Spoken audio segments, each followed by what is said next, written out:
Inspiring interviews with today's top landlords. This is the Rental Income Podcast. And now, Dan Lane. My guest on the podcast today is a rental property investor, and he also owns a property management company. And I think that puts him in a really unique spot because he can talk about what's working and what's not working for him, as well as for the properties he manages.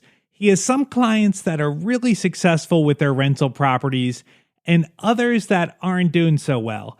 And I want to find out the ones that are doing well, what are they doing? What are they buying? What kind of neighborhoods are they in? How do they want their properties run in comparison to the people that aren't doing so well with their rental properties? So let's take a really quick break. We'll thank our sponsors. We'll come right back and we'll meet Lee Blackburn from Nashville, Tennessee. Being a landlord just became a lot easier thanks to Tenant Cloud. They have everything you need to manage your rental properties all in one place, from taking online applications to creating custom leases specific to your state and collecting rent online. And this is really cool. They actually have local contractors in your area to help you when you have a repair call. That's right, contractors in your area that are there for you when you need them. Everything is right there, all in one place. How much does it cost? Well, this is crazy. It's totally free to sign up. It's not a trial. It's free forever. They do have some paid plans, but it's totally free to sign up and get started. Just go to tenantcloud.com. That's Tenant Cloud, C-L-O-U-D, tenantcloud.com. The first step in buying a rental property is to get pre-qualified, and I would suggest you work with a lender that specializes in working with investors, because the last thing you want to have happen is to get to closing and find out the money's not there and you can't close. The lender that I recommend is Chaley Ridge from Ridge Lending Group. She's a nationwide lender, and she'll pre-qualify you for free if you mention Rental Income Podcast. Find out more today. Contact Chaley at ridgelendinggroup.com. That's R-I-D-G-E, lendinggroup.com. NMLS 42056. All right, now let's talk about management. So from what I've seen from my perspective as an investor, and I'm curious to see if you maybe see things differently as a investor and also a property manager, I feel like to have a successful portfolio, there's a lot of things you got to get right. You got to have good management, you've got to have the right tenant, and you've got to have the right property. This might be hard to answer, but is there one thing that is more important, or like one thing that you would say is the absolute most important thing you got to get right? It's the very expected cliche item, and that is location. I think that trumps really everything, especially from a rental property performance perspective, because if you buy in the wrong location, it is absolutely going to negatively affect your bottom line, regardless if that property is the shining star of the neighborhood. If the location is bad, it's going to be difficult to attract the very high quality tenants that most should be looking for. And then, of course, that's going to lend to retention and property care and on-time rental payments and all the other things that do factor in to the bottom line. Starts with the location of the property. Absolutely. That makes sense. I mean, you can't fix the location. I mean, you can always up your game on management or screen better, but if you have a bad property, you're kind of stuck with that. Have you seen clients you've worked with that maybe bought the wrong property and there wasn't really much you could do for them because the property was just going to be a problem? Unfortunately, many times, yes. We see, and still to this day, we get calls from owners who have a property that's problematic for one reason or another. But generally, it does circle back to it's just simply in a bad area. But yeah, they call. You know, I get a very common implications of, well, I'm having a really hard time filling the vacancy, or I filled the vacancy, but now my tenant's not paying rent and calling me back. Or, you know, I filled the vacancy, but it seems like my tenants are moving out every 8 or 9 months. So, you know, there's a lot of circular activity that occurs as a result of that. And unfortunately, we do get those calls from distressed owners, kind of looking not necessarily for a way out, but certainly looking for assistance to get it restabilized. And the fact of the matter is, in some, if not many instances, it's just an impossibility due to the nature of the property itself. Sure. Yeah. All right. Well, let me pick your brain about some of the things that you have seen work for property owners and some of the things that maybe haven't worked. And so, like, for the neighborhoods, with location being so important, what is a good location look like? What should an investor be focusing on when they're looking for a good rental? Yeah, so from a broker perspective, we use the term, basically, a focus on crime statistics is the best qualifier or reference to location. Obviously, people look at good schools. That's not always a make or break, especially in the Nashville market, which is where we are operating. But I think if you can boil it down to it's either a high crime area or not, that's really going to kind of tell the story that you need to know. Right. Doesn't have to be necessarily, zero crime ever, high end type neighborhood. But if you do see, if you do your due diligence and you find the crime stats to be exceptionally high or even above average for a municipality, I would definitely steer clear, because in most cases, from my experience and perspective, you should be able to find something that's at least an average or better from a crime perspective. Right. Okay. So in those high crime areas, do you just see more turnover? Maybe the tenants got their house broken into or their car gets broken into, and they just don't feel comfortable there. Like, a good tenant probably doesn't want to live in a bad area. Is that kind of what you're seeing, that it just like causes more turnover, or are you just attracting a tenant that's just going to be maybe more difficult to work with? Yeah, that's a great question, and the answer is both. Okay. So we absolutely would see both of those examples. On the one hand, you have the people that know the neighborhood and that kind of know what's going on around there and kind of get into it, maybe with not the best intentions, perhaps. Kind of knowing what they're dealing with already, and then they don't really feel compelled to honor their lease obligations, perhaps stay longer than the initial term or take great care of the property, et cetera. But then you do have the folks that might be relocating to an area that don't really do their homework. The house might be great, and upon first glance or a couple of glances in the neighborhood, it seems fine. Why would I look into it any further type question. They move in, and then they find out, that they're hearing sirens all night long. And as you mentioned, perhaps a vehicle gets broken into, Sure. Or those types of things. And yeah, they just, they wake up one day and they say, why am I living here? Right. Right. That makes sense. Now, what about the actual number of bedrooms in the property? Like, is a 3-bedroom the best kind of property to buy, or does it matter? Like, do 2 bedrooms in your experience rent quickly, or even 1 bedrooms, or maybe on the other side, 4 bedrooms? Like, does it matter how many bedrooms the property has? Yeah, and I would say that might perhaps be a market specific question, but from my experience, as you noted, and in my primary market, it really doesn't matter. 3 bedrooms rent pretty much as easily as a 2-bedroom or vice versa. It really just depends on the overall demand on the product. We do find single family homes versus a condo type property do lease better. Retention rates are higher, et cetera, on the actual product type. But when you drill down the detail within the product, we do not find necessarily a leg up on a 3 or 4 bedroom house over a 2-bedroom house. It just depends on the general demand component. I think from a resale perspective, I think, a lot of people think the rule is a 3-bedroom, 2-bath house with a garage and a small maintainable yard is going to sell better than the next. I have not seen that in direct experience. Okay.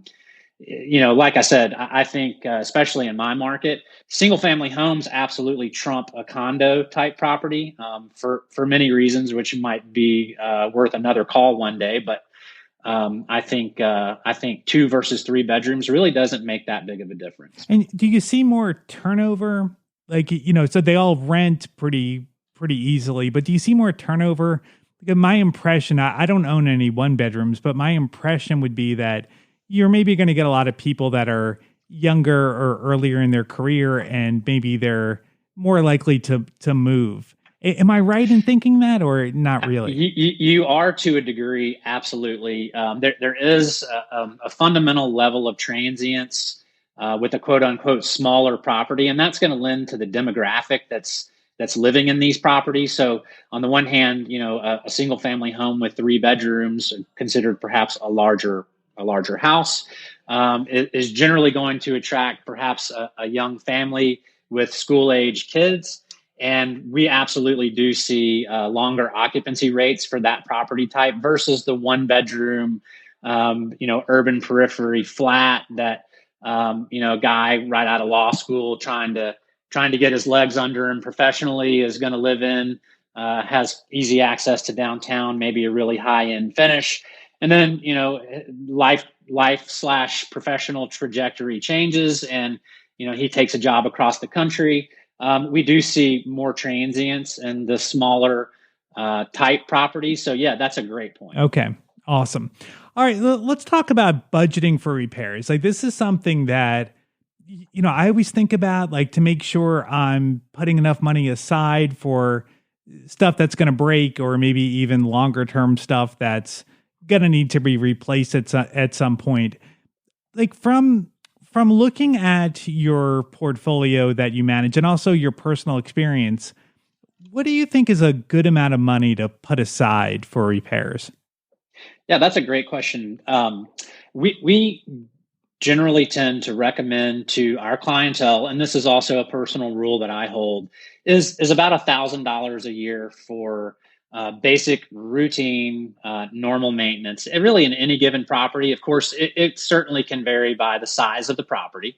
But generally speaking, I think if you have $1,000 budget per year per property, that should be a pretty safe amount to keep on hand. And now, obviously, that does not really address larger ticket capital expenditure type items such as HVAC replacement or roof replacement.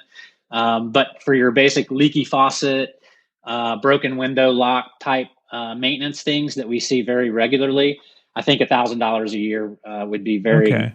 I think it would be considered a conservative amount. In fact. Right. Yeah, and I guess that's probably going to depend on the condition of the property too, right? That if the property is in really good shape, it might be lower, or if the property is in pretty rough shape, it might be higher. Of course, absolutely. Yeah. And so, my response there kind of factors around the notion that, we manage an inventory at scale. So, I tend to speak in statistical averages a lot. So sorry about that. But yes, of course, you're going to have your contingent factors of, what's the current condition of the property and the age of the property. Those will certainly factor in. Yeah. Do you ever, have you ever had a client or a property that you managed where the owner maybe didn't have the property in the best condition? Of course. Yeah. 17 years in this business, I've seen it all, and that's certainly something that I've seen really more than I like. Yeah. Because ultimately it's not a fun scenario for anyone. But yeah, we have certainly seen and taken on properties that were in not necessarily disrepair, but perhaps had a higher level of deferred maintenance than I personally would be comfortable with. And I'll kind of give you a quip that I had from a client a couple of years ago that internally we got a pretty big laugh out of it. But He first year or so of managing the property, it seemed that he had ongoing expenses for normal maintenance. Nothing was out of ordinary per se. Nothing technically was questionable, and it was really a lot of minor things that just simply needed to be done. And the comment was made, well, I've owned this property for 5 years now, and I haven't had to do a single one of these things.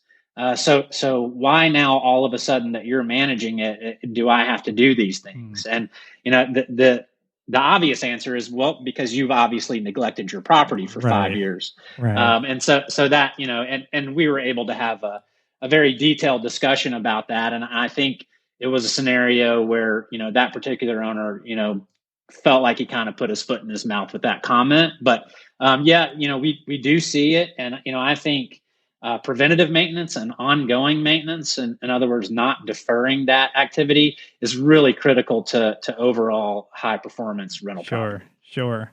All right, let me ask you a couple of questions about my portfolio. As a property manager, I think it'd be interesting to see what you think. So I don't like to raise rent. If I have a good tenant that always pays on time, doesn't cause any problem, when the lease comes up, I'll generally just renew them at the same price that they're paying.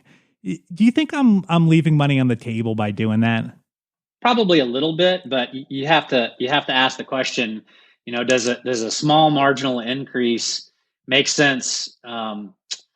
Certainly financially to have a tenant leave, and the answer 99 times out of 100 is no. But then the other question that I think kind of gets pushed aside, and it's a little less tangible, is you go for that marginal increase, and in our market we see 2 to 3% annual increases is generally attainable, and we don't get significant pushback from tenants, but sometimes we do.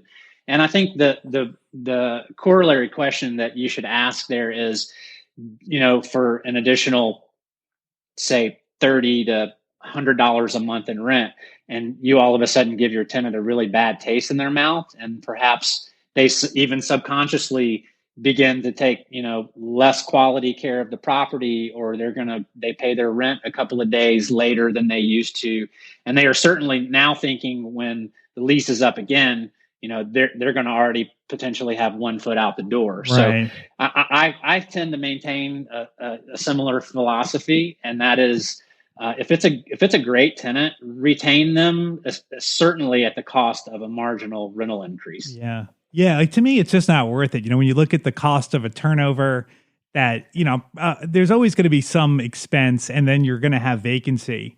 And to me, it's not worth it for an extra $20 a month or $30 a month. So, if you put that on paper, it does not pencil out from an underwriting perspective, for sure. Yeah. All right. And then the other issue is kind of interesting. So I have a property that's in a homeowners association, and the president of the homeowners association sent out a letter the other day saying that he was he thought that the neighborhood was starting to go downhill a little bit, that there was trash around the neighborhood, and he was just basically yelling at everybody, telling them to step up their game and to make the neighborhood nicer. And obviously I want the neighborhood to be nice too, but I have a property manager, and I didn't know how to explain that to the property manager in a way that they're going to be able to explain that to the tenant when there's nothing specific that the tenant is doing wrong. So how do you think I should approach that with my manager? Well, I think that's a fairly direct response, and that is assuming that you have detailed HOA rules and regulations formally attached to your lease and part of the lease itself. I think it's just a simple reiteration of the tenant's obligation and responsibility to the lease to be adhering to those rules and regulations. Yeah, that's a fairly straightforward process. Now, unfortunately, and I don't know how much of this you want to hear, but around our marketplace, we hear regularly from HOA managers, well, this neighborhood has so many rentals in it, it's just getting run down. Mm-hmm. And I think that's a terrible qualifier. We always the tongue in cheek comment is renters are people too, and I never really understood the notion of why renters versus buyers should have any disparity. Right. They're both entities that are living in a home and paying their bills. So what structural difference does it make? And I do understand the notion of renters may not have the pride of ownership and the correlated care of the property, but at the end of the day, if you have qualified and vetted your renter to the extent that I feel you should be, they're going to be responsible, upstanding people that are going to honor their lease contract and take good care of the property. So it shouldn't really matter. Yeah. I just I didn't want the tenant to feel like the manager was coming down on them when it's like the HOA didn't say anything specific that's wrong with the property. And, I don't know if the tenant is keeping the property up or not, but I don't know. Maybe the HOA just should have been more specific and address actual specific problems than just coming out with a general. That would definitely be helpful. But I think, and let me just say, if I were faced with the same scenario, I would simply ask my manager, be very gentle and kind. Mm-hmm. Please reach out. It doesn't have to be formal. Certainly not, anything written and sent in the mail. Perhaps an email would suffice, but just a very soft approach. And I would put it back on the HOA management and say, look, HOA is going around. They're harping on things. Certainly, don't take this as in any way accusatory. But it is simply my obligation and responsibility as the property manager of your home that we kind of trickle down, the HOA sentiments here, and just let to please be vigilant if, number one, you're seeing anything on your own property that perhaps shouldn't be occurring. But even if you see other people, let's just all work together to maintain the character and the quality of the neighborhood. And I think you can do that gently enough where it would not come across as accusatory in any way. Yeah. I think it's just how you approach it. I think you're right. Well, if anybody is interested in investing in the Nashville market, you've got a pretty unique business model where you actually help investors find properties, help them fix them up, and then you manage them. Tell me a little bit about how your business works. Yeah, it's full life cycle, buy, hold, acquisition. So on the acquisition side of things, we provide all of the intel in terms of the physical property itself. Of course, anything that we would represent is only going to be in our target locations, which of course are tried and true. We know the very best ones in terms of demand metrics and retention metrics and everything that goes into it. We can send in our crew right away to give a rent-ready estimate, which generally are hard estimates. Once approved, we can tackle the project, which we would manage in its entirety. We go straight to the leasing platform. Once the property is rented, then we go into full cycle management, and then with any luck, you reach your exit point, at which time you might be interested in selling. And of course, we can list and sell that property for you as well. And in fact, we have obviously a fairly large investor network.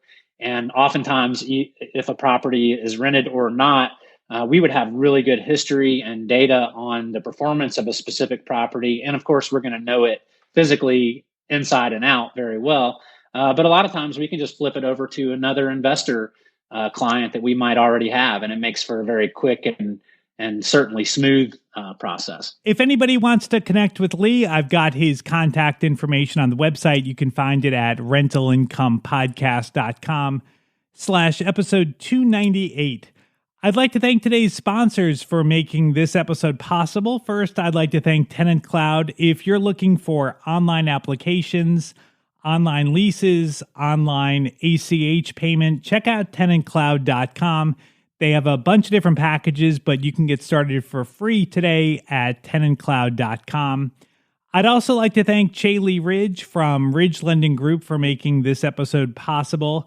If you're looking to buy a rental property, whether it's your first property or you want to add to your portfolio, reach out to Chaley Ridge. She is a nationwide lender and she specializes in helping investors buy rental properties. She has a ton of different loan programs and she can find something customized to you for your situation.